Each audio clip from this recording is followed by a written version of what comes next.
हम क्या करेंगे अब इसके बाद हम, ये तो हमने एक कॉलम ऐड कर लिया, अगर let's suppose multiple columns add करने फिर तो उसके लिए क्या लॉजिक होगा हम वो देखें।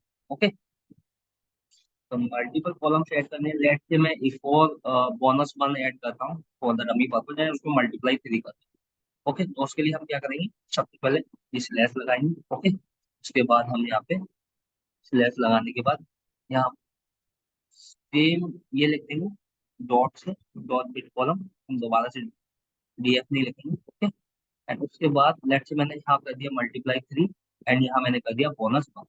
तो अगर अभी आप देखोगे तो मेरे डेटा फ्रेम में क्या है, केवल अभी बोनस नाम का है एंड इसमें ये वैल्यू शो हो रही है। अब बोनस वन नाम का कॉलम और ऐड हो जाना चाहिए। तो हम एंटर करके देखिए, ठीक हो गया। अब और हम इसे इसका मल्टीप्लाई किया था 3 से, इसलिए अभी 500 मल्टीप्लाई 3 इस तरह से वैल्यू आ। तो इस तरीके से हम मल्टीपल कॉलम्स ऐड कर सकते हैं। अगर एक और करना है तो अब ये ऐसे कर देते हैं एंड सिंपली हम इसको, हमारा ऑलरेडी कॉपी है, पेस्ट कर देंगे एंड लेट्स से मैं इसमें 4 का मल्टीप्लाई करूँ और एंड लेट्स से बोनस 2 करूँ।